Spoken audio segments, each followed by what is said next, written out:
지금 당에서 대변인직을 맡고 있는데 이것을 계속 유지할 것이냐 하는 질문입니다. 제가 지금 당에서 이제 어찌 보면 최장수 수석 대변인을 맡아오고 있습니다. 근데 물론 이제 우리 당에서도 총선 대비 체제로 들어갈 것입니다. 그러면은 또 새로운 총선 대비해서 대변인들이 뭐 한두 명 더 늘어날 수는 있겠으나 제가 맡은 것이 그냥 대변인 중에 한 명이 아니고 수석 대변인을 하고 있다 보니까 지도부하고 늘 많은 현안에 대해서 협의를 하고 또 당의 입장을 언론인들께 국민들께 공식적으로 발표해야 되는 입장입니다. 그래서 제가 힘들지만 아마 이 수석 대변인직을 그래도 유지해야 되지 않겠나. 선거구 획정 문제는 아직 다들 아시겠습니다만은 여야 간의 선거구 획정에 대해서 확실한 합의를 보지는 못한 상태입니다. 하지만 잠정적으로는 지역구 253석, 그 다음에 비례 47석이라고 하는 숫자는 어느 정도 합의에 이르렀습니다. 하지만 구체적으로 어느 지역이 어느 지역하고 분리되거나 합해질지에 대한 구체적인 안은 아직은 만들어지지가 않았습니다. 그래서 이 점에 대해서는 제가 지금 명확하게 답변드리기 어렵다는 이철희 후보에 대해서 어떻게 생각하느냐 말씀을 해주셨는데 저는 과거에 국방위원도 했었습니다. 18대 때. 제가 지켜본 바에 의하면 우리 지역이 낳은 굉장히 걸출한 능력 있는 인물이다 이렇게 생각합니다. 이번에 새누리당 당내 경선을 하게 될 줄은 그때는 꿈에도 몰랐습니다. 이것이 이제 어떻게 보면 운명인데요. 다만 제가 이철희 후보님의 능력이라든지 그 인품이라든지 이거에 대해서는 한치의 의심이 없습니다. 의혹이 없습니다.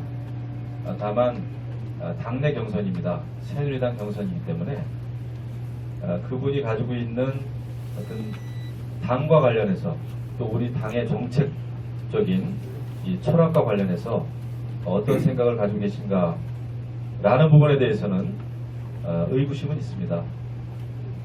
제가 알기에는 2012년도에 대통령 선거 시절에 우리 이철희 후보께서는 진심 캠프 안철수 후보 무소속 대선 후보 시절이었죠.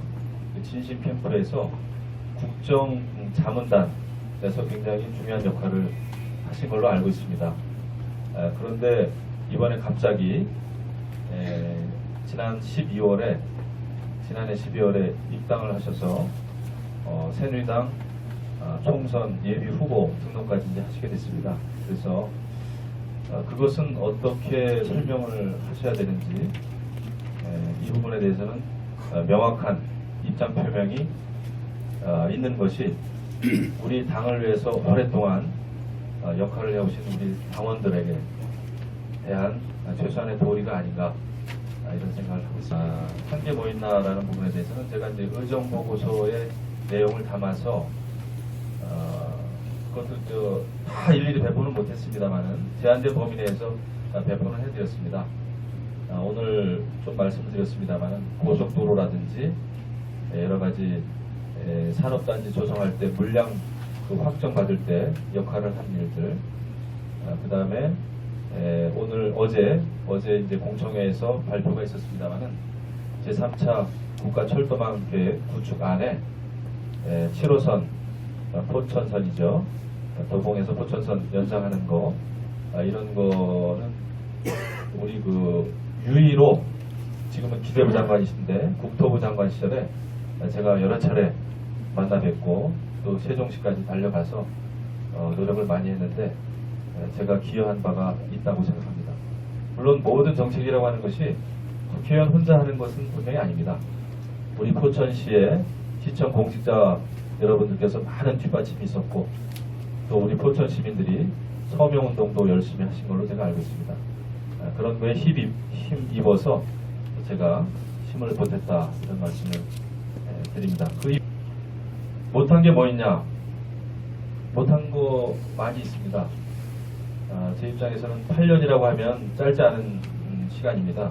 여기 계신 우리 지역의 언론인들하고의 정말 그 마음 편한 소통이라든지 그런 화합의 자리, 그런 거에 있어서는 제가 미숙한 점이 많았습니다. 저는 초선이 되면서 일만 열심히 하면 된다라고 하는 아주 순진한 생각을 했던 것 같습니다. 근데 결국 정치라고 하는 것이 일이나 사업만 잘해서 되는 것이 아니고 국비 많이 따온다고 되는 것이 아니고 그런 그 언론인들과의 소통, 제 또 속생각을 많이 이야기해 드렸어야 되는데 그 부분에 대해서는 제가 겸허하게 반성하고 있습니다. 3차 철도망 계획안에 앞으로 이것이 구체적으로 실현되니까 철도 이 사업이 구체적으로 이제 실천되기 위해서 어떤 역할을 할 수 있겠냐라고 하는 질문이신데, 제가 당선이 되면 이제 3선 중진 의원이 됩니다. 3선 의원은 저는 초선하고는 비교가 되지 않을 정도로 국회에서 역할이 주어질 수 있다고 생각합니다. 당장 상임위원장을 할 수 있는 자격이 부여가 됩니다. 특히 수도권의 3선 의원은 우리 당 입장에서는 굉장히 중요합니다. 많지가 않기 때문에. 그래서 수도권 3선 중진 의원으로서 상임위원회에서의 역할이 클 수 있습니다. 이 상임위원회라고 하는 것은 국토위가 될 수도 있겠고, 무슨 뭐 안행위가 될 수도 있겠고, 다른 상임위가 될 수도 있겠고, 특히 예결산 특별위원회 위원장을 맡게 된다면은 굉장히 큰 역할을 할 수 있겠다. 그 다음에 상임위원에 대한 질문이 있었습니다. 국방위, 외교부 또는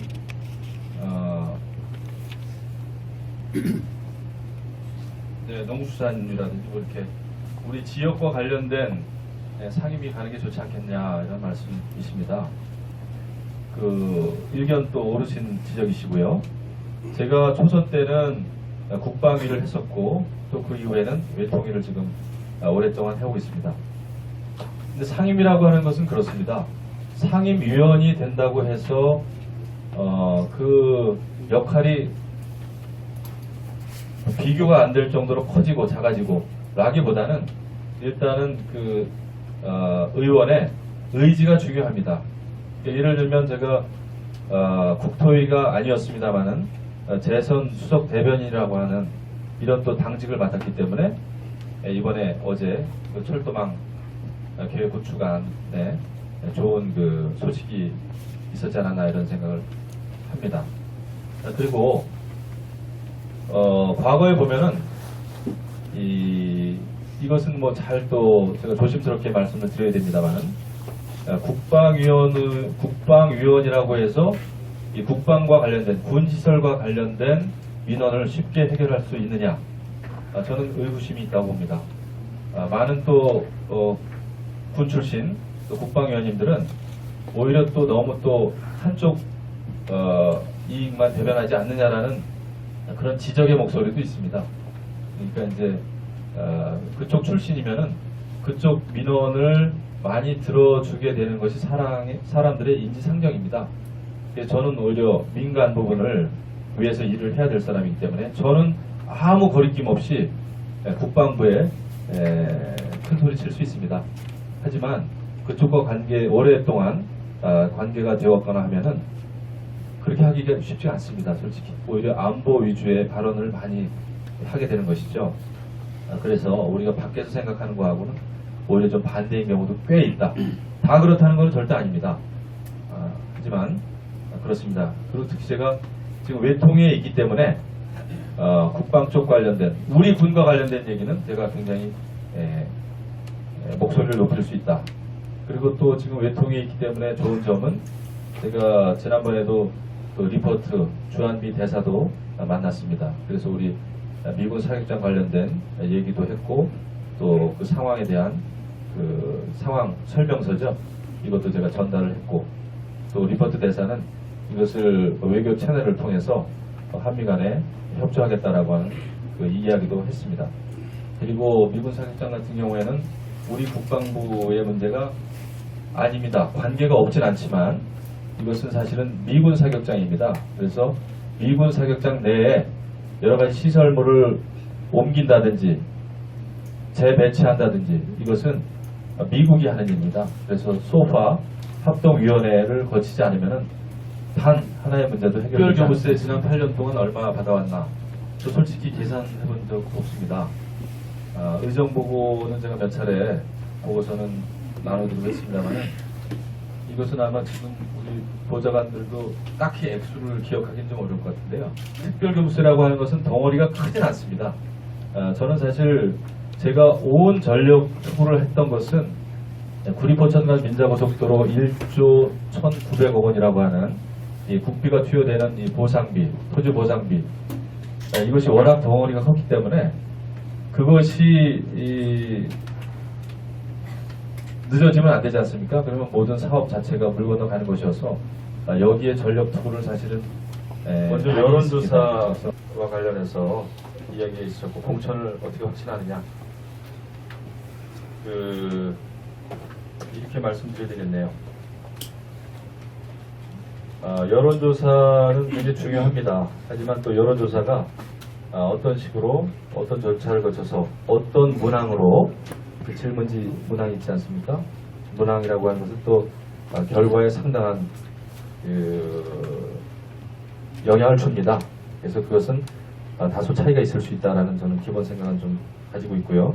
이번에 그 포천 뉴스에서 여론조사 하신 결과는 제가 잘 받았습니다.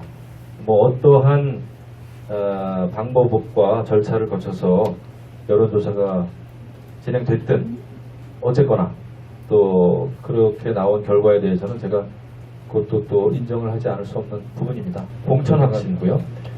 공천확신이라고 하는 것은 이번에는 철저하게 일단 상향식 경선을 통한 상향식 국민공천제죠. 그렇기 때문에 최대한 열심히 하는 것이 최선의 전략이다, 방법이다 이런 말씀을 드립니다. 다만 제가 공천에 대해서 지난번에 포천시에 딱 3분의 시민께 그 메시지를 드린 적이 있습니다. 솔직히. 근데 그걸 가지고 또 선관위에 이제 고발을 하셨더라고요. 누가 했는지 제가 뭐 전혀 모릅니다. 근데 이제 아마 그 받아보신 분 중에 한 분은 이것이 포천 시민 많은 분들에게 당원들에게 보낸 단체 메시지인가 아닌가 이런 그 의심을 하셨던 모양이에요. 근데 제가 딱 3명한테 보낸 거였고 그것은 통신 기록을 조회를 다 해가지고 선관위에서도 확인을 했습니다. 그것도 제가 공천을 확신하는 문자가 아니고 당에서 대변인을 하면서 열심히 일하고 있으니 공천에 대해서는 걱정하지 마시라고 하는 그건 정치인이면은 누구나 하는 얘기를 한 건데 그게 고발 조치까지 당했습니다. 그래서 제가 참 솔직히 섭섭한 마음도 없지 않아 있었습니다. 다만 저는 공천을 받기 위해서 국민들의 마음을 얻기 위해서 열심히 뛰는 일만 남았다 이런 생각합니다. 그리고 아주 중요한 질문이신데요. 김영우 의원은 왜 새누리당에 들어왔고 새누리당 의원을 하고 있고 이번에도 새누리당 예비 후보가 되려고 하느냐인데 저는 새누리당이 추구하는 그 자유주의, 민주주의를 제가 저의 개인적인 그 정치 철학하고 조화가 잘 된다고 생각을 합니다. 저는 인간이 가지고 있는 기본적인 자유를 굉장히 중시하는 사람입니다. 누구로부터의 제약이라든지 어떤 그 집단주의적인 이게 더 심하게 가면은 정말 독재가 되는 것이고 이렇게 되는 것인데 사회주의가 되는 것이고요. 또 공산주의가 되는 것인데 저는 우리 새누리당이 개인의 자유를 추구하고 또 사회 안전망을 갖춰야 되지만 시장 자본주의를 중시하는 그 경제 철학에 동의합니다. 대한민국의 발전은 아무리 누가 비판을 하더라도 민주주의와 자유주의 시장 경제에 힘입은 바가 큽니다. 대한민국을 여태까지 지켜왔고 대한민국이 또 앞으로도 추구해야 될 헌법적 가치인 자유민주주의와 저의 개인적인 정치 소신하고는 조화가 잘 되기 때문에 새누리당에 들어왔습니다. 그 다음에 석탄 발전소나 서시장 관련된 문제 때문에 김영우의 선거, 또 김영우의 발목을 잡고 있는 것이 아니냐라는 질문인데요. 그런 그 기자님의 질문이나 의견을 제가 많이 들어왔습니다. 많은 분들이, 특히 저를 아끼시는 분들, 사랑하는 분들이 조금 제 입장에 대해서 답답하게 생각하시는 분들도 꽤 있었습니다. 근데 이것은 제가 아까 말씀드린 그 답변으로 대치하겠습니다. 다만 정치인이기 때문에 선거가 굉장히 중요합니다. 하지만 선거만을 의식해서 정치인으로서 또 국회의원으로서 지역의 화합을 깨친다든지 시민 간의 갈등을 부추긴다든지 제가 말을 하면 속 시원할 수는 있으나 그것이 가져올 그 정치적인 파장이라든지 또 시정의 어떤 업무, 우리 의원실과 또 시청과의 공직자들과의 여러 가지 업무 협조라든지 이런 것도 굉장히 또 저로서는 일하는 사람의 입장에서는 굉장히 중요합니다. 그래서 저는 개인 김영우가 아니라 국회의원 김영우로서는 우리 지역의 모든 주민들이 제가 어떻게 보면 살펴드려야 될 대상입니다. 주인입니다. 저에게는. 그렇기 때문에 한 가지의 목소리, 그것이 압도적인 목소리라고 할지라도 그것에 제가 기대서 이 문제를 풀어나가는 것은 옳지 않겠다. 이것을 푸는 단 유일한 방법 두 가지는 주민들의 주민소환제와 사법부의 법적인 판단입니다. 이것 외에는 제가 어떤 경우에도 월권은 할 수 없다. 이것은 지역 주민들께 맡겨드리는 것이 맞다. 그리고 에너지 시설, 사실상의 석탄 발전소 아니냐. 지금 제가 지역의 그 언론 그 기사화된 거 보니까 이제 아예 뭐 석탄 발전소라는 이름으로 나가고 있습니다. 저는 사실 전문가가 아닙니다. 제가 또 이 시설을 유치하는데 무슨 어떠한 역할이나 이것을 한 것이 아니기 때문에 솔직히 전문적인 지식은 저는 없습니다. 이게 몇 메가와트, 그 다음에 어느 정도의 발전량을 하기 위해서 어느 정도의 석탄량이 투입돼야 되는지 이런 것은 알지 못합니다. 다만 이 같은 시설이 논의가 되기 시작한 것은 그 신평 장자산단에 있는 여러 개별 그 기업체한테 열 공급을 하는데 열 공급을 하기 위한 민간 업체가 이것을 산업자원통상부에 인허가를 신청을 했고 또 아마 관련되는 뭐 환경부라든지 이런 데하고 협의를 해서 허가가 난 것으로 제가 알고 있습니다. 근데 어찌됐든 저한테 중요한 것은 환경오염, 대기오염입니다. 이것이 개선되는 방향으로 가야 된다는 것이 유일한 저의 판단 기준입니다. 그것에 대해서는 제가 나중에 어떠한 그 정치적인 결단, 판단, 행동이 필요하면 그렇게 하겠다는 겁니다. 근데 이 시설의 용량이라든지 이런 것은 제가 판단하기에는 너무나 사실은 전문적인 영역이다. 또 이것에 대해서는 이야기하는 분들마다 이야기가 다르더라고요. 그래서 이것은 제가 쉽게 이 자리에서 판단해서 말씀드리기 좀 어렵다 하는 솔직한. 그것도 결국은 그 우리 당협과 또 지역 민심과의 또 소통과 관련된 문제라고 생각이 되는데요. 저는 여러 통로를 통해서 사실 민심을 전달받습니다. 제가 주말마다 거의 특히 자연불학도 많이 다니고 경로당 많이 다니고요.